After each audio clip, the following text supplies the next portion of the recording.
Welcome, all you Kryptonians out there. So, on this episode, Seg seeks out revenge against Darren. Adam Strange teams up with Chem and finds a lead that proves that Brainiac is on his way to Krypton. And Lyta is now commander of Squad Sagittarius. All this and more, because this is a Krypton After Show. You're tuning into the destination for TV superfan discussion, AFTERBUZZ TV. And now, let the buzz begin. Boom, nailed it. Yes, you did it. You killed it. I love. Welcome, everybody. So epic. Yes, I invested in a cape. I have my own cape today. Hey-o. My jacket. It's great. And I also got this cool little mug.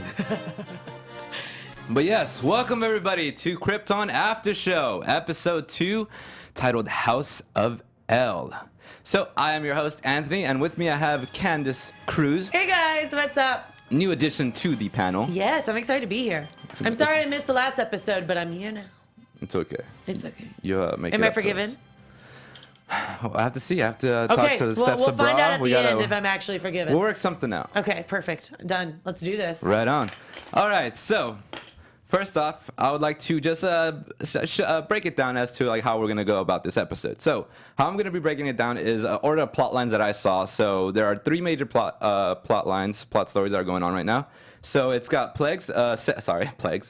Seg's plot, which is like the most action packed. Then we have a little side plot with Chem and Adam. And I think also Lyta's story is going to be a major part in this in the coming episode after this one. So we're going to touch on hers first, actually, because it's a little bit more contained in a sense, at least pertaining to this episode, not like the whole series, but like I know what she does here is going to set up for what we're going to see in the next episode. Yeah. Also, we're going to have our character corner later on, so stay tuned for who I'm going to be breaking down for that later on in the episode. Also, we're going to have a little bit of news and gossip. And finally, we're going to give our predictions to wrap us out. So without further ado, let's start off with some overall thoughts. Yes. Candice. No, I loved this episode. I mean, I loved the pilot. I was like hooked automatically, but this episode gave so much more depth and like reality to the world and the severity of like what the situation is.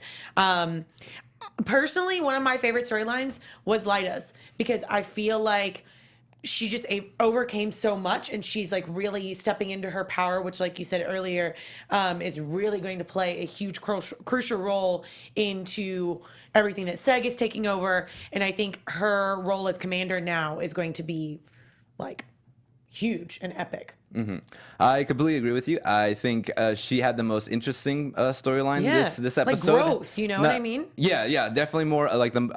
I'm not sure if it's the most character development, but she did have a good amount of character development next to Seg, and she definitely had the most action, which I would like. Yeah, she kicked butt, guys. Just saying. So yeah, I want to talk her. about like that fight scene later on, and also like how that was shot. I thought it was really interesting.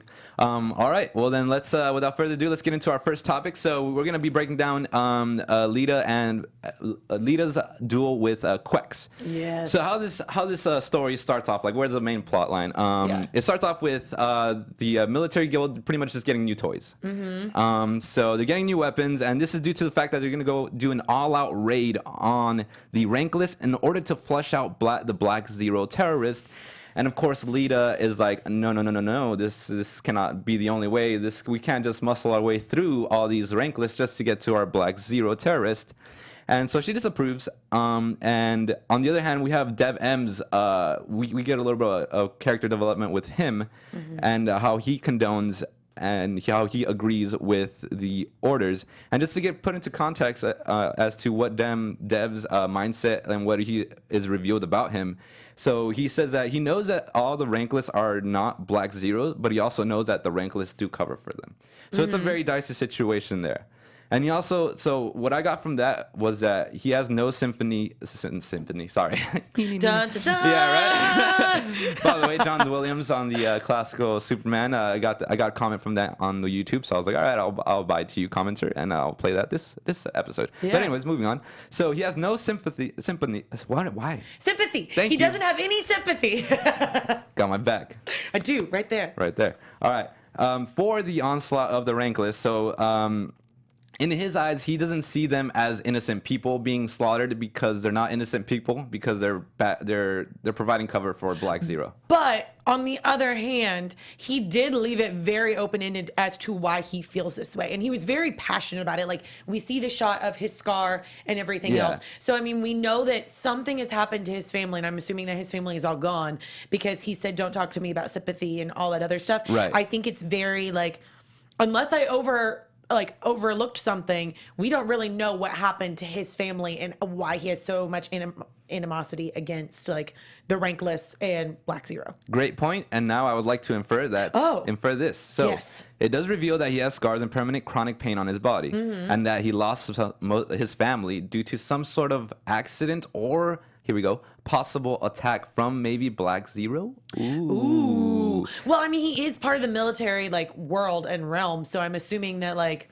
there's a reason why. There's a reason he's there, why, maybe. And there's a reason why. Yeah, I mean, just as much as like Seg is defending his family's honor because of everything that he's gone through, I'm assuming that he's also coming from the same perspective. Something else has happened dramatically, and one thing I really enjoy about all of the storyline is that everyone's perspective is correct in some way. Right. Where their experiences are coming from. So everyone's like, it's so dynamic because everyone has backstory and reasons why they feel a certain way about what's going on in this world. Right. So I don't really see any villain per se within that group just yet. Yeah, I don't. Within that group of people, I'm not as talking the about military guild? the military And, guild. yeah, because they're just there to do their job. In a sense, except for Quex, he's a little. Yeah, he was a little high horse. He's a little like, dicey, he's like a, very gun ho, very power. Yeah, probably like on a power trip, very gun ho, very ready to lock and load. He's like, yeah, I'm down for these. He's like, I think he was the one who says like, it'll blow a hole in your chest cavity like right away. I was like, oof. So it gives an insight as to who he was, but he's practically like a throwaway. He's there for Lita just to murk, and we see that later on.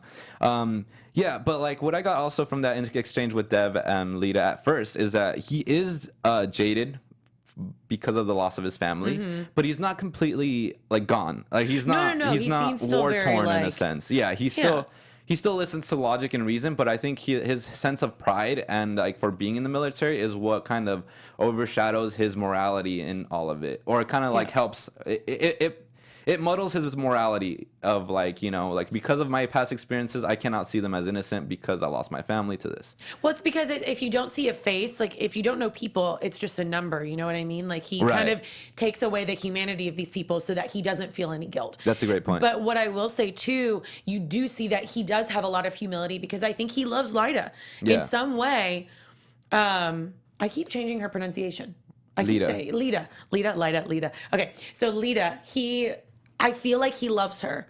Right. I know that they have a really strong relationship and a friendship. We saw that even in the opening within the pilot episode.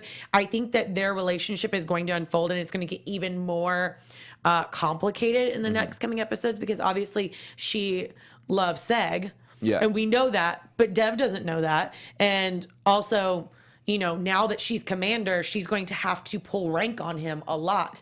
And so to see his, the power struggle between the two is going to be interesting. Well, that's only if he does show pushback against her. He might, he might not. He might not. Never know. Exactly. So we'll see. That's why I'm trying to see what like gauge how prideful and how of a soldier he actually is. If depending on his orders, can he change his mindset and his views depending on what he's ordered to do? Yeah. Like he's like, we're gonna go kill the Rankless. Okay, cool, I'm down with that. Or it's like, well, you know what? There's another way. Lita's in charge. She's not for killing Rankless, but we're gonna still go after Black Zero. He could probably be like, all right, I'm down with that too, kind of thing. Or what if he betrays her? What if because now she's because I know, but in the sense of in work mode, not necessarily love mode, but if he's all about killing Rankless and going after Black Zero, Lita took over for a reason. So she's not obviously going to be down with all of that, and he's going to probably still want to go under the previous plan. Possibly. Who knows? I'd say we move on from that, and so after that, Lita actually just tries to go and talk to Jaina and to change her mind, but it all backfires. And I think this is the moment where Lita knows that she has to take matters into her own hand. And so after all this, that was pretty much like the first main scene with her. After that, we see Seg enter, and they have a little scene. This is pretty much where Seg lays it out for her that she's not going to be able to, or he's not going to be able to really continue a relationship with her because he'll never be able to forgive what her mother did to his parents. Also, at the same time, we see that Seg is looking for guidance. I think we'll talk a little bit more about that on Seg's plotline. But for Lita, the advice that she gives him is pretty much, she says, be true to yourself, be true to what's inside of you. And I think once she's saying that, she kind of has that own revelation within her head where I'm like, hey, maybe I should listen to my own advice. Yeah. And then when she has that talk, she kind of finds that courage within her, I think, by talking to Seg, and that's what leads her to challenge Quex in order to be commander of the 4th Squad, Sagittarius. Yeah, and I mean, Jaina even like comes up to Lita and says, you know, I know that you love Seg, but this is not the way to do it, essentially.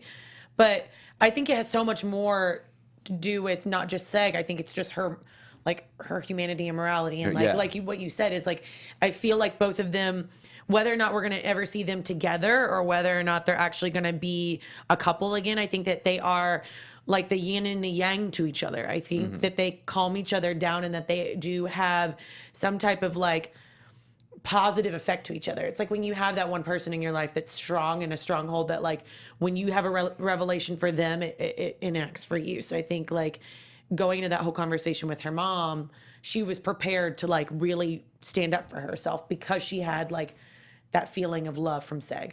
Right. You know what I mean? Just I just completely from a agree with perspective. you. No, I love it. Yeah. So moving on. So Lita ends up challenging Quex, and so it challenges him to a Candelorian duel, and it's it turns out it's a duel to the death. That's really It was intense though. something. She came out from the bottom.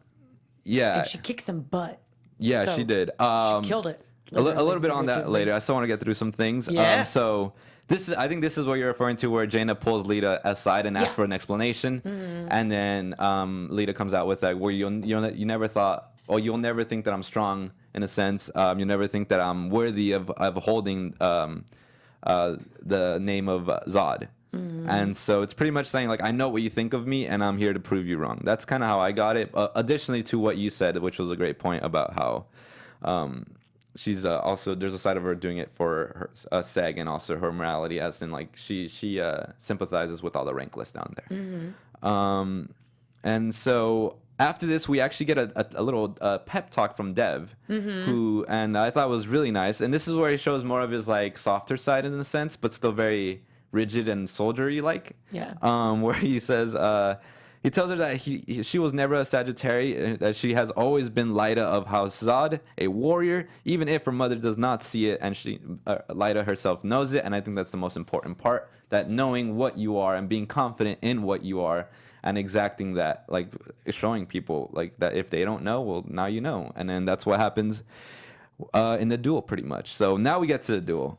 And so no surprise here, Lita beats Quex up. Like, and then it was a great fight. So let's talk a bit about the fight. And I really like the how they shot the fighting style. It wasn't just like cuts when they hit. Like, I hate that. Like when they hit someone and they cut to a different angle. It was more like some cut, like it would hit, connect, and then it would cut. So it'd be like, you see the impact. Like when she gets kicked in the face, like right off the bat, I was like, whoa. Or even when they rammed her into the wall. They held a moment when she hit her face to the wall. Yeah. And you see that. What I love is like looking at the actor's face and seeing it all in the eyes, because you could tell the anguish and the like. That was when it switched. That last hit to the wall, because she went, I think, twice, maybe 3 times. Yeah. But that last hit to the wall, she was like, no, because then after the wall, he knocked her down, and then she's like, all right, here we go. Yeah. And then that's when like you can see it in her that like she fought all the way to the end, and then finally she's like, you know what, I'm not giving up. Let's do the 1-2 punch.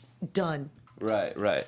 I didn't really catch up on that, but that's actually a really good point. I guess like the more she got beat down, the more she was like, she got more, I guess in a sense, power and I think it's like the adrenaline momentum. of like, okay, this is like, I've got to prove myself. Yeah. Because sometimes you almost come in with this like false sense of confidence, and then once you're down at your lowest, it's either fight or die. You hit the wall or you get back up. Exactly. Or you stay down. Yeah. And then it literally only took her, 3 moves? And they were 3 solid, very strategic moves. And I think that's when I saw Quex's, like, actual, for that split second, we saw him for who he was when he called out Mercy. Right. You could see the pain and, like, oh, God, please, no. Yeah, he's like I'm done. Yeah, but also, even whenever she challenged him, you could tell that he was, like, almost, like, disappointed and like a father figure of like, I really don't want to do this to you, and then to see the fear in his eyes of like, oh really crap, you got I don't that? know. I did that. But that's not. just me like reading into actors and reading into like characters a little bit more just by looks, but it could be taken either way. But that Mercy thing, and then I think that's when she came into her own, is when she said, you never asked for mercy. And I was like, oh yeah, yes, queen. Yeah, so the surprise of her defeating Quex was not a surprise to me, but the huge surprise was her killing Quex was like, whoa. Yeah, her actually doing it. So yeah, so this like, so this is pretty much, and yeah, afterwards she looks at Jaina, Lyta looks at Jaina and echoes her mother's own words back to her. We never asked for mercy, and I think that was really huge in her development as a character. And looking dead in her mom's eyes. Oh, for sure. She looked her in right the eyes and was she like, just slays a man. we don't ask for mercy. Blood down the mouth, like full on, like. It was pretty cool. It was so cool. I loved it. So yeah, to me, this showed that so Lyta has proven to be a strong warrior and someone to be reckoned with. It shows that for the better or for the worst, Lyta is also learning to be more like her mother. We'll see how that goes. And I pose the question, like, will she lose her morality along the way? Like, will her moral compass be more skewed because she wants to make her mother proud? Right. But I don't know, like, if she wants to take after her mother and how much, because her mother is very ruthless. And also trying to almost kind of like what Seg's doing, you kind of have to play both sides and not show your hand. So I don't think we'll know until later on in the season of like which hand she's actually holding. I agree, and I think we have to wait till the next episode to see how her squad at least carries out the raid on the Rankless. And if they're gonna take her command. And she's one of the youngest ones, number one, and number two, she's a female. Not to say that that's a huge issue in this world. It may not be because her mother is like the head of command of everything, but it could. You never know. I don't know how this dynamic is going to play out. True, great points, and I think only time will tell. Woo! But this duel does this accomplishes some things. So Lyta is now in charge of Commander 4th Squad, Sagittarius. She's also so she's gonna be able to have some power as to like the raid and also hopefully helping Seg down the line, and also it gets Lyta one step closer to proving her strength to her mother and to herself. So I thought it was really great. And the very last scene we see with her is that she is appointed commander of the 4th Squad, Sagittarius. So that's our girl. She's made it. She's commander. So she's one step closer. She's ranked up. And we'll have to see where it goes from there. And that concludes our plotline with Lyta. And speaking of super strong and powerful women, do you want to have fun, learn, and grow in all areas of your life, Candice? Of course. Yeah, because if you do, I have the podcast that's just for you and anyone else who would like to grow, learn, and have fun. So it's Conversations with Maria Menounos. Podcast edition is hosted by our AfterBuzz TV founder and drops every Friday on iTunes. That's correct, every Friday on iTunes. And guess what? It's free. So Conversations with Maria Menounos features celebrity and influencer interviews along with secrets and tips on how to be better in all aspects. Free. Check it out, everybody. I love it. It's amazing. I listen to it on my way to work. Oh, nice. It's great. Right on. She's amazing. So, next topic I would like to go into. This is this very, very heavy plot line, so we'll probably spend most of our show on this plot line, and then we'll get into Adam's and Kem's little plot line afterwards. But this is mainly Seg's plot line. So, pretty much, it starts off right where we left off in the first episode. It's with Adam and Seg in the Fortress of Solitude, and pretty much Adam is still trying to convince Seg that everything he's telling Seg is true. I mean, can I just segue off of that? If some random guy showed up to you, has a cape that's dematerializing and wearing some crazy outfit and telling you all this stuff, would you believe him? I'm on a special case because I believe, I mean, just because I can't prove it not right, like not factual, doesn't mean I can't prove it. Like, if I can't prove that it's not factual, then I can't not believe it. or can't part, but like in this moment he just had his parents killed. Like this is right after the first episode.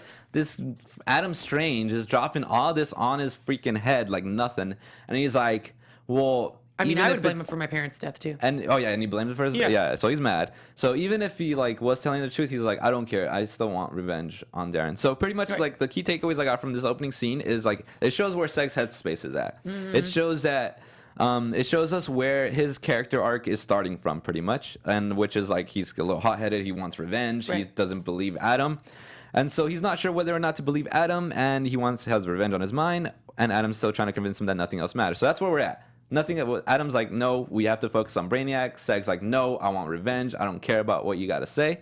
Until what I call the inciting incidents that starts everything off, which is on their way back to Kandor. Adam proposes a deal with him. He goes, hey man, you're gonna go meet up with Darren. He's got access to all this database. What if we can possibly find some proof that we have proof on that database of the Science Guild that Brainiac does exist? And if we find this database and we find proof of this, then you'll help me stop Brainiac. But if we don't find any proof on this database, then you can go ahead and go murder Darren and go do your thing with revenge and whatnot. And so that's kind of what starts him all off on their plotline, pretty much. That gets the ball rolling. So, and also Adam uses Seg's parents' memories to like play to Seg's ethos and be like, think of how you'd want to honor them. And he's like, I know how I want to honor them, and which is like killing them, but that's not the right way. And so the main takeaway here is that the deal will create the plotline that will unravel to see continuing this story. So this starts going into Seg's mind, and then the next episode we see is that Seg is hauled off to go see Nyssa and Darren Vex. So it's revealed in this scene that he will officially become part of House Vex, and he gets his new getup. He's got the Vex sigil and everything, and it was also revealed that that people on Krypton used to worship 7 gods and now only worship the god of Ra. And that's where the representative, that's why he has those 7 faces all around his face, because of the 7 gods, but now it's only one. And Ra is the supposed sole creator of Krypton, at least how they see it. And so that's just a little development as to like a little shine the light on Ra and whatnot. So that's really what I got from that scene, apart from the sigil. And moving on to that, we go back to Seg and Lita having their own little chat. So so it's the same. We touched on this earlier. So Seg tells him why they can't be together, and also he seeks guidance from her, and she gives it to him. Be true to who you are, and be true to like what kind of blood you're in. And I think this whole episode does revolve around that theme of like, don't cast away your origins in a sense, or your name. Because the title of the episode is The House of El. And he has to be, in a sense, it's like throughout the whole episode, he's reminded of how great his house was, how great his parents were, how great his grandfather, along with past generations were, and like how one of them cured like this crazy disease and like saved a lot of people on Krypton. It's like a green plague or something. Yeah, they called it, was it a green plague? Yeah. But I think too, I don't think that it was Lita that actually convinced him to not renounce his house. I think the final straw was whenever he gets confronted with his grandfather. But I do think that she played a huge factor into realizing, like, you really do need to be true to who you are as a human and not lose yourself in all of this. Yeah.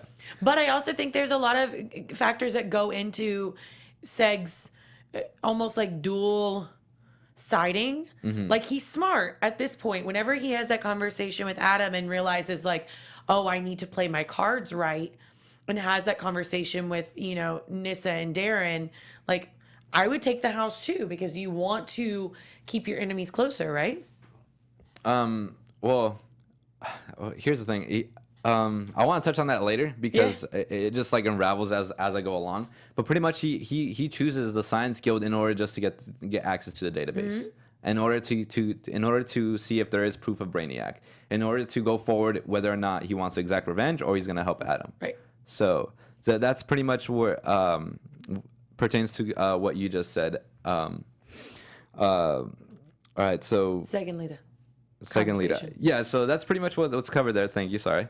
And then after that, Seg visits Darren, and he asks for to do a traditional burial ceremony for his parents, but Darren actually denies him. But here's like what I think is a key part of this moment. Darren starts talking about his admiration for Val-El and reveals that Val had created some sort of technology, and that technology revealed to Val that showed him a presence of something out there in the universe that will eventually come to Krypton, which we now know as Brainiac. So this enforces what Adam has been saying all along. This is going through Seg's mind. It's like, oh, this is not the first time I've heard of this. He's speaking what Adam has talked about. Maybe there's some truth to this. Right. While that's saying, this is where you see the shot of like that little like iPad looking, like futuristic pad looking thing, where it's like, oh, yeah, that's right. I can get access to that. And he goes full in on like, make me part of the Science Guild. I want to be a part of it. Let me like continue the work that my parents and my grandfather had done. Yeah. And then mainly just to get to the data banks. Which, did you catch yourself looking at that pad trying to read it? Because I kept looking at it and I was like, I really want to be able to read this. Oh, hell no. I can't read it. I can't read it. No, I was just like, oh, okay, got it. No, I kept like, I want to know what it says. Yeah, so yeah, that was one of the key takeaways. Is like, oh, he's reinforcing what he's heard from Adam. He sees the little his access to prove Brainiac exists, takes it, and then we go, and this leads us to going back to Kem's bar, and then Kem and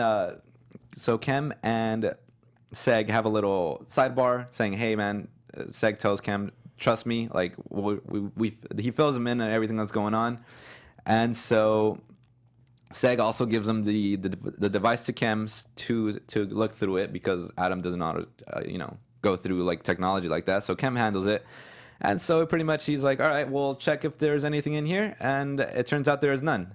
And so Seg's like, all right, well, I'm still gonna go exact my revenge and destroy the Fortress of Solitude. No, he wasn't. I don't think that was part of his revenge, but he was definitely gonna go kill Darren. He was gonna go do something, because he ended up at the Fortress of Solitude before he went after Darren. No. So he left and went there. No. It was. Hold on. Is right? I don't think so. Hold on. Check this out. Yeah, you are. Because all right. So after that happens, he goes off to the character I call the traitor. And he picks up the knife. Oh, yes. And then he goes... up my lines. Right. So he goes and he picks up the knife. And then he goes to the council chambers where he's stopped by Nyssa. And then that's where Nyssa grants him his parents' ashes so he can perform the spirit. So sweet. Yeah. But was it sweet though? Because I think it was just it's revealed that it's just a plot to have Seg trust Nyssa later on. To gain his trust. Maybe, but what if Nyssa is also playing her dad at the same time and using Seg as the pawn for all of her plans too? No, for sure. I completely agree with you there. You have to, if you're gonna play the game, you do have to pull some strings and actually relate and have some type of connection. They're in this together in a sense too, because they're supposed to be merged. And she even in the first episode was talking about you gotta kind of go with the flow with my dad. My dad doesn't care about me. He doesn't care about anybody. Mm-hmm. So I think that, maybe she's going to go against Seg, but I think it was still a nice gesture to give the ashes. I would have to disagree, because a nice gesture with evil intent is destroys the gesture. It's yeah, not, but we don't know that she's doing an evil intent yet. No, it's and Seg doesn't know that. It's definitely something sinister. It's otherwise, why are they lying? They'd be straight out with him or what they wanted with him. Nyssa would tell Seg right away, hey, this is actually what I want from you. Instead of beating around the bush and playing these mind games and trying to get him in her pocket, she'd be straight out with him. I get where you're coming from, but at the same time, regardless of how I got them or who's trying to conspire against me, I would still want my parents' ashes. Yeah. So it's fine. But yeah, pretty much. I agree and disagree. I don't think it was a sincere and a nice little gesture, but whatever. Seg was able to get the ashes. Yeah. All right. So, and then this leads us to going to Seg's home, and he's sitting at his destroyed home, and this is where he gets a knock at the door, and it's his old neighbors, Rom, which is the mother, and her daughter Ona, and they want to pay respects to their parents. And here again is reinforced that Seg is reminded of how great his parents are, also how great the name of El is. because other people, they have helped so many people, and he's like reminded of like, damn, my parents are great, and here I am without them, and I'm trying to kill some guy. Like, who am I, kind of thing. Like, you know, like it's really like an introspective, like, what am I doing, in a sense. It doesn't really show it in like in the actual visual language, but I guess I can infer. I'm inferring that like this is what he's going through, or this is what his mindset is going through. Because again, like the episode House of El is being reminded of how great his lineage is. Yeah. And so after that is when he goes back to the Fortress of Solitude. And this is where he is able to, with what Darren said in his head, he's able to activate this Fortress of Solitude, which thus activates the technology that Val had created. And so when he activates it, Val appears to him in a holographic form. I think it's some sort of AI, because he's also able to learn apart from just like saying things that he was already programmed to say. And so he teaches him a lesson, which the first lesson, which I think is that Seg must realize how great his lineage is, and he must keep the fire of the elves that burn within him alive. And so in this sense, so once he says that, it just like there's a switch in Seg, which is like he's like, all right, well, you know, I could really use some help right now. So he kind of like, in a sense, like just with that, he gives in and it's like, all right, well, teach me stuff. Yeah. And then so there's a bit more like what do you call it, explanation as to what's going on with what Val was doing. So Val films him in on the technology he created, and he says that he actually created something that allows him to enter the Phantom Zone. Phantom Zone. I love the face and the comedic little bit in there, because I feel like it's such a heavy episode in certain points that you have to have some type of like. He's like he's like disappointed. He's like, Phantom Zone. And he's like, wait, is it not a good name? You got a better name? He's like, oh no, it's cool. It's catchy. Yeah, it's great. And I was just like, what? It's like, thanks, Grandpa. It's like when your grandpa's like trying to show you something, you're like, yeah.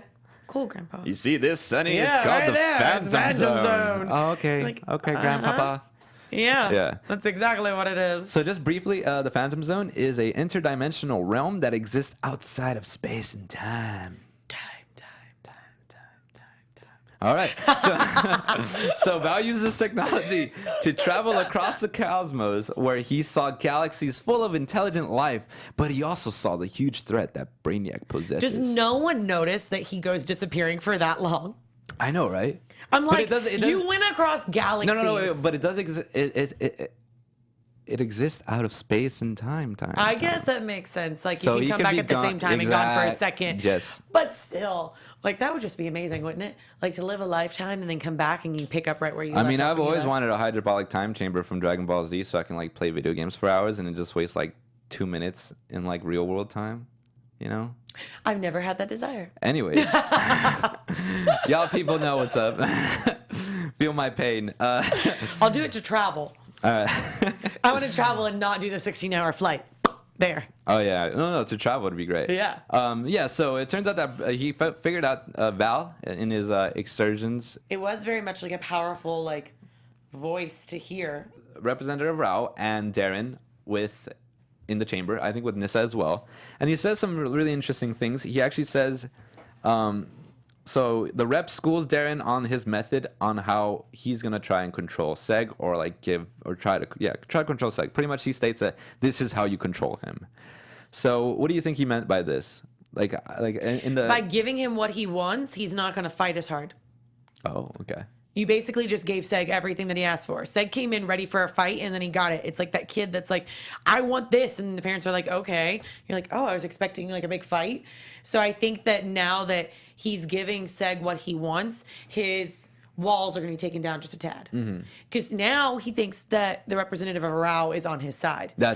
So now that he feels like he's got that person on his side, he's like, okay, I can do this. Like, I don't have to be like as defensive as before. Therefore, now Darren can play the friendly card and be like, well, I have to honor what the representative of Rao is telling me, so he can actually get the upper hand. It's like, again, manipulation. Keep your enemies closer. So like, if you gain that trust and that relationship, you actually have the upper hand. I completely agree with you. Yeah. I just stated it a little differently in my notes, but I'm Yeah. not sure if I was trying to make sense of that. You stated it a lot better, actually. Yes. But I was thinking more along the lines of like, give him enough freedom so that he feels free enough to be controlled. Yep. Yeah. So, Yep. so it's like kind of like almost like giving him like it's like a dog where you give him enough slack to be like happy enough. Yeah, But I was like, you're watching still another you're still on show the slack. other day, and they actually like she was imprisoned in her own room, but the door was unlocked, and her mind thoughts were, "My door is unlocked, but I haven't been able to leave my room in a certain amount of days." That's when you know the real power exists in that person's hand. Mm-hmm. So it's almost like you give him an inch, and he's like he feels like he's in control, even though he's not. Yeah, give him an itch, but he controls the mile. Yep. Yeah. Exactly. Right on. Yeah. And so this almost wraps up. So this kind of wraps up Seg's storyline, where after that little thing that happens, he goes back and he meets up with Adam and Kim. Mm-hmm. And so this is where the huge reveal of the episode is revealed. But first, before we get into that, we're actually gonna get into Kim and Adam's plot line. Yes. I to love s- Kim, by the way. He's like one of my favorite characters. Yeah, he's cool. He's very He is resourceful. awesome. No, his mannerisms are just okay. so cool. I love it Yeah, so much. I definitely enjoyed him this episode. I really want to see more of him, and I hope he plays a large role. I'm not gonna lie, I can see him dying, but a little bit more on that later. No! Right now, No! right now, ladies and gentlemen who are viewing, I have an assignment for you. I have a call to action. Homework. Not No homework. homework? No, it's funner than homework. Oh, okay, cool. Yeah, if funner was a word. So here at AfterBuzz. I'm like intrigued. Here at AfterBuzz, we strive to be the ESPN of TV talk, and we can't Yeah. achieve that without your help, everybody. We need you. We need you guys. We need you. Build us from the bottom and get us to the top. So we're like over here now. We're like we want to be at the top. We want to be with where Superman flies high. You know what I'm saying? So please do your part. If you are listening to this on any sort of platform where you listen to podcast, specifically iTunes, please leave a review and rate us 5 stars. There you go. Get that shot. 5 stars. Also, subscribe to our podcast to get updated when our new episodes drop. Yeah. Why wouldn't you want that? And there's everything on this, guys. Like any show you can imagine, it's right here. On AfterBuzz. Yeah, You're right. literally. Yeah. As well, if you're on YouTube, you need to do your part too. You got to give us those thumbs up, those super thumbs up. You got to subscribe to the Sci-Fi Fantasy Superhero channel, one of the largest channels that we have. Thanks to you guys. We're already at 6,500. But Amazing. I want to propose that I want to reach 7,000 by the end of this season. Oh, we can totally do it. We can Of totally do Krypton. it. I have faith. That's just like 500 more subscribers, guys. We got this. Share it with all of your friends. Any of your other fans that you know of this show, send them over. Yeah, tell them about the show. If they watch it, to be like, hey, there's an after show. Hey, and plus, if you watch us live, you can also partake in the live chat. What? You can What like up? geek out with other people in the live chat and be like, hey man, what'd you think about this? They're not getting to this, but we can talk about it here. It's okay. But if you subscribe, you get all of the notifications so you never miss an episode. Bada bing, bada boom. So, also, please leave us your comments about the episode after the fact, additionally to the live chat, because the live chat does not stay up. So, and we love reading those comments. So, and I know for a fact, Ivan Soto, you're out there. Well, leave us a comment, bro. What's up? What's up? You like watch everything on AfterBuzz. Come on, I'm calling you out. Oh! To the super challenge. Yes. And now back to our regular scheduled program. Regular scheduled program. All right, We're so back. Okay. let's break down Adam and Kim's plot. So this is the shortest one. Not too much happened here, but it's also very important of what happened here. Yes. So Crucial little bits. So Little gems. just to rewind a little bit. So when they're looking at the when Seg goes out to the trader and gets that knife, they're Yes. like, dude, Adam and Kim are like, yo, we gotta find another way to stop this, to prove this, because our boy is gonna get himself in trouble. Yep. And so they look through the database, and Kim finds something a little out of the ordinary. He says there was a meteor shower reported in the Outlands that happened 3 days prior to the episode. 3 days prior to the episode. I repeat that because that is very important. 3 days. 3 days prior to the episode. Because, and then so when Kim says that, Adam says, hells yeah, we've got the lead we've been looking Is that for. exactly what he said? He's like, hells yeah. He's from Detroit. No, I'm just kidding. I don't know. I said that. All right. That's what he that's what he like. That's the emotion he gave That's to what me. he was giving to you, though, right? Yeah. Yeah. And he's like, yeah, let's take it out. Let's take a trip to the Outlands. Kem says it's illegal. We need to find.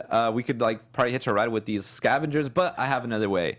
He's like, all right, sure. What is it? So they go to the trader, which is the man who gave again the knife to Kem. That doesn't talk. That doesn't. He sort of talks. Yeah. So pretty much the price to admission to the Outlands, Adam has to give up his precious Detroit hat and his wristwatch. Ooh, no. So cut to the Outlands. They make it to the Outlands.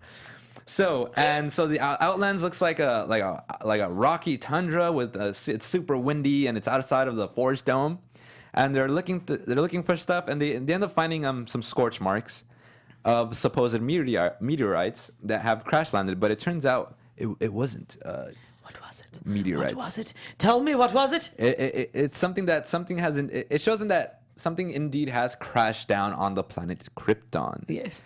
But also in this scene, just real quick, just to touch on this, is that Adam reveals that he dropped out of college after the first year, and he's like, oh, you know what's the first rule of archaeology? Do you know what the first rule is, Candice? No, he didn't finish college.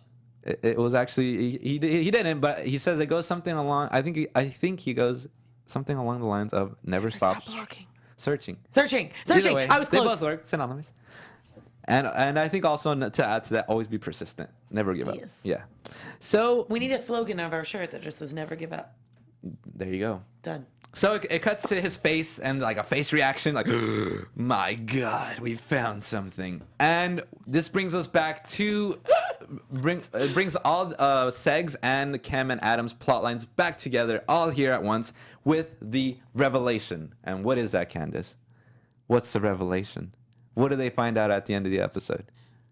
That Brainiac is already here. Bum bum bum. Nailed it. Yes. So evil laugh too. I like it. All right. So pretty much it is revealed that Brainiac was not only already on his way to Krypton, but that he has already arrived 3 days. There. 3 days prior to them finding their little salvageable Brainiac parts. I guess Brainiac technology. I guess they find. So he indeed sent some sort of scouts to Krypton, and that's where our episode ends. Dun dun dun! I just want to do that again. So that pretty much concludes the episode content for the after show, and now I would like to get into our character corner. While we have time, we have 13 minutes. Let's do this. Go! All right, everybody. Go! So I teased this up earlier. So if you're still sticking around, I'm breaking down Brainiac. It's since we are short on time, it's just touching on him I'm really interested in this because I don't know a lot about Brainiac, to be honest with you. So fill me in. Well, class, sit in, get your notepads out and your pencils, and let the class begin. Okay, so first appearance of Brainiac appeared in Action Comics number 242 on July 1958. Oh yeah, and if the picture is up, there is a picture. That's a version of Krypton, the show Krypton that we're gonna see of Brainiac. The version of Brainiac that we're gonna see on show Krypton. Sorry. All right. So he was originally created by Otto Binder. He was a writer, and Al Plastino, who was the artist. So what is he and where is he from? He is actually part of a race called Kulan. He's part of a race called Kulan, and he's from the planet Kolu. I believe that's what it's pronounced. Go ahead and correct me. That's fine. He's a supervillain, and he's depicted as an extraterrestrial cyborg or android, one or the other. And his name stems from a combination of brain and maniac. So he's crazy, but he's smart. Well, he's not crazy, but his views are weird. I mean, if he's the evil force that we're fighting, I hope he's a little crazy. Otherwise, I feel like there'd be no point. Well, we could get into that in a little bit. Let me just get through this real quick. What does he look like? So you kind of saw what he looked like. So he's green-skinned being, usually in humanoid form. He's bald. He's got a set of linked electrode-like objects protruding from his skull. What is he mainly known for? He's one of Superman's primary arch nemesis next to Lex Luthor. And in some continuities, he is also responsible for shrinking and stealing Kandor, as well as the destruction of Krypton. Yeah. Yeah. So that's why this show makes him, like the main baddie Adversary. Yeah, of this whole thing, where it's like it's pretty much like that's a conflict Did I use of that everything. word correctly? Yeah, adversary. Yeah. Yes. Yeah, pretty much. They're all going up against him. Real quick, just to touch on his abilities and skills. So he has 2 skills that are most consistent throughout all of the canons that he's been in. Mm-hmm. Because there's been a lot, and he also has tons of origin stories. Y'all can go into that later on. I'm not going to touch on that because it's too convoluted. It's just a bit, Just throw it in the live chat, guys. Just a little foundry of who he is, pretty much. So most consistent power is that he has a 12th level intellect, as well as he's a technopath, which is a psychic ability to control electronic machinery and or read electronic signals. That's cool. Also, Not gonna the lie. whole 12th level intellect, like we're barely at level 7 intellect. I just made that up, but it sounds right. I was going to say, what level am I at? I want to know. Because Can I we're so find smart out? on this show. Yeah, we're so beyond. I'm just kidding. Yeah, so he's got 12th level intellect allows him to do calculation abilities, enhance memory, and advanced understanding of mechanical engineering, bioengineering, physics, and other theoretical and applied sciences, as well as extensive knowledge of various alien technologies. Again, he's super smart.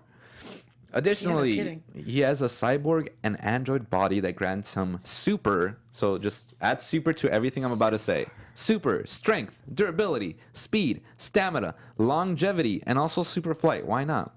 And also regenerative healing factor / So basically, the man can't die. Yeah, I mean, I guess not. With all of those powers right there, it sounds like he's completely indestructible. Although he doesn't sound like a machine, so there's always a way to corrupt a machine through a virus of some sort. At least in my opinion. So maybe that's going to lead to some... Maybe I think you're on the 8th level of intellect. Ayo.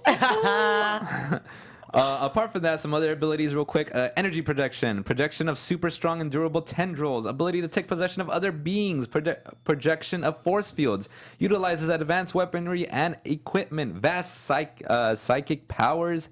So he's like mind reading, mind controlling, telekinesis, matter manipulation, astral projection. Also ability to mimic Kryptonian superpowers. On this show, we're not like it's yet confirmed like what he's gonna have, but there's tons that he can have. Who's to say? Who's to say? On the Krypton show, though, he is played by Blake Ritson, and he is again the main adversary of. There he is, yeah, Blake Look Ritson. at him. There you go. And he's I'm gonna excited be- to meet him. He's gonna be the main adversary of Krypton, pretty much like the main like, oh no, we gotta stop this storm, Brainiac storm from stealing our city. Yes. I don't know why I used this voice. I don't know, but Anyways, let's go. So that brings us to our wrap. We're wrapping up the show, and with that, I would like to do some fan shout-outs. So in the live chat, I'm pretty sure we have Ivan Soto. Again, Ivan, I'm calling you up. Zeiss B. Lou and Star Drew. Do you have a live chat up at all by chance or no? I don't right now. That's all right. No, I'm so sorry, guys. Last week we had some YouTube commentators, and well, I'm shouting you out. Slade the Deathstroke. Pirate Star. Andrew Martin. And Extrol or X Control. Extrol. It's like control. yeah. It's like control Control. with X. Sigma. Tribe Master 07. Tribe Master 07. Yeah. KTJ. C Chill 68. And last but not least, Roddy Musbill. I'll let you have that one. Interesting. I got all the bad ones. Yeah, you did. I mean, they're No, just all kidding. great names. They're They're all just great really names, hard guys. to pronounce. We're just teasing. Anyways, all right. So let's get into some news and gossip. Dun, dun, dun. All right. So there it is. Faster than a speeding bullet. Oh yeah, real quick, we just did a little like we made ourselves into our Kryptonian selves. I love like, it. So if That's you go not me. if you go to the SYFY website, you can make your own like Kryptonian self, which I thought was fun. So up on the screen right now, we do have, this is actually Steph Sabra, and she fights for equality, of course. Next is, oh, that's me. I don't have the mustache, but I thought it was hilarious. I fight for libertad, which is Spanish for liberty and or freedom. Next up, we got Candice Cruz. I love love. Aw, I think love powers everything. She fights for love. I really do. I think love is You're the underlying so thing of everything. innocent. I'm You just know kidding. what? It's the truth. Under equality and everything, it all comes down to love. Hopefully, love will defeat Brainiac, and we'll see how that goes. Yes. He's fighting that's revenge because of love. I think that's all he needs, really. What, love? Yeah, Brainiac. All you need is love. Wah, wah, wah, wah, wah. Alrighty then. So on to our next bit of news. So at this past WonderCon, showrunner Cameron Welsh, as well as VP of DC Entertainment Dan Evans, commented on the inclusion of such characters as Hawkwoman and the Green Lantern Corps. So the panel was asked about the inclusion of the Lantern Corps, and Cameron Welsh replied, "That's something that would be a natural fit for us." I was like, okay, cool. I mean, kudos to the whole DC world that they do such a good job integrating all of the storylines as much as they can into everything. Yeah, we've definitely seen that a lot with the CW DC shows, but we weren't sure how crazy they were going to get on this show. Yeah. So on top of that, adding to what I just said, Dan Evans steps in and he hints on that before the Lantern Corps will arrive, we'll actually get the Omega Men. Ooh. Omega Men. So yeah, I smell a possible character corner for next week. Omega Men and Lantern Corps is a little well known, so I think the Omega Man would be cool. Anyways, he also reassured fans. This is still speaking on Dan Evans, that this show has plenty of characters to pick from their DC garden. Quoting, DC isn't just Earth, it isn't just Metropolis or Gotham. The DC universe is huge. It's multiple universes, he said. The VP then promised that the show will open the door to other parts of the DC universe, allowing them to introduce characters that you may not see in other shows that will fit comfortably here, and maybe some different versions of characters you're used to. So that sounds very interesting. So yeah. Speaking on the news, I would like to do a little call to actions to our viewers and say, with all this in mind of what I just read, does that get you more pumped to watch this show? And also, what cosmic characters of DC lore would you like to see show up on this show? And please leave your comments down below, because the live chat goes away after a while, and we would love to read them and speak on that behalf and on that subject. Breath. Right? There we go. Yes. Breath. All right, now let's get into some Quick predictions. Yeah. And now, your AfterBuzz TV. Red color of blood. Blood of my enemies. Like that fight, though. That fight, though. That fight was awesome. I'm sorry, I love that. Or fight how he so much. activates the fortress. He just bleeds on it. Yeah. I had to cringe a little bit. I'm not a big blood person either. I was like, how much does That that one really couldn't hurt? Anyways, predictions. Candice, go. Oh gosh, put me on the spot here. No, I think that I think we've talked a lot about it, and I put a lot of my perspectives in there. I think that Lita is really going to now come of own, and I think she's really going to play a crucial part in Seg's full fight. And I think that she's going to be playing, using her commander role to her full advantage. I think that using that, like we've already seen in the first episode, she went in and captured him and put him in the handcuffs in front of people to kind of disillusion the relationship between the two of them. So I think that that's only going to be escalated with her being in the commander position. And I think the relationship with her mother is going to get way more complicated, personally. I think it's going to get way, way more complicated because now she's at a higher rank. She has to prove herself even more. She's just the beginning, even when she said that, she gave that warning of things only get harder from here. Because with responsibility, with great power comes great responsibility. Spider-Man. Yes, throw in something else in there. Ayo. Ayo. But outside of that, I think Seg is really going to get really in depth and learn a lot more about his parents and learn a lot more about his grandfather as we go along, and to really start finding his own way. Because I think that a lot of it has been just jumping around and not really knowing where he's going and what he's doing. Even before he had all this responsibility thrown onto him, he seemed just kind of like a free-for-all kind of character. So I'm interested to see where his fight really comes in, and to see the relationship that grows between Kim and Adam, and how much Adam actually comes into play with this dynamic union to defeat Brainiac. Ooh, dang. I guess I gotta follow that. Go! All right. I didn't throw Devin in there either, so. Devin. Yeah, real quick, just to reiterate, so this is like the synopsis Deb for or the next Darren? episode. During a military crackdown on Seg's home district, Seg and Adam Strange race to find a deadly sentry. So it is. So that kind of confirms that the sentry is from Brainiac, and they're gonna try to fight him. So they're gonna try and fight him during the skerfuffle of everything happening. Skerfuffle? Skerfuffle. That's a word. Of everything. Look it up. Of everything happening. Of everything happening. You lost my train of thought. I'm sorry. Okay, so during with the raid on the rank list. So like Yes. while that's going on, we'll be like, oh, we got to go find the sentry. But also speaking on Alita, so yeah, it's gonna be really complicated because she is higher in power. So like the more moves, every move is gonna be checked by her mother pretty much. So any move that goes towards Seg in his favor, I feel like the mother Jaina will call Lita out on it. On top of that, it will raise Dev's eyebrow as to her motives, as to why she keeps like. I feel like there's gonna be like a consistent like what would you say, like a not a deja vu, but like a consistent pattern. There you go, a pattern of like Lita is altering military plans that favor Seg and or the rank list in some sort of way. She's also going to have to show her strength at the same time. Of like you said, you yeah, were of course. surprised that she killed. Thank you. Yes, killed the other commander. I think that she's also going to have to show like that she isn't. She's going to have to play a card to show that she's not on Seg's side, so that she throws everyone off the path. Right. So I think there's going to be some type of confrontation that we're going to have to see. And I also think that there's going to get a couple of love triangles going on too. Oh, nice.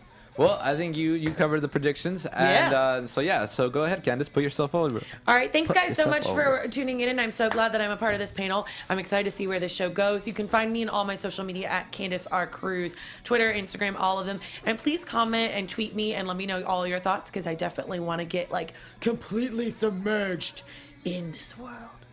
Right on. Yeah. All right, everybody, time to say goodbye. My name is Anthony Baccera. You can find me everywhere at TonyBTony_. Again, it's TonyBTony_. Be sure to check out all the after shows we have here on this channel, along with all of our channels on AfterBuzz as well. And also catch me on Horror Movie News on Tuesdays at 4 p.m. on the Popcorn Talk Network. We're gonna do a whole like little special on The Quiet Place since it's coming out this Friday, and I'm so flippin' excited for that. All right. All right. Catch you later. Bye, guys. I'm gonna go fly somewhere. From executive producers Maria Menounos, Kevin Undergaro, Phil Svitek, and the entire AfterBuzz TV staff, we would like to thank you for listening to the AfterBuzz TV network. To watch or listen to other after shows and post comments or questions, be sure to visit AfterBuzzTV.com. I'm Sir Richard Wentworth, and this has been a presentation of AfterBuzz TV. Buzz you later. Krypton. Views expressed herein are those of the hosts only and do not necessarily reflect the views of AfterBuzz TV or its owners or principals.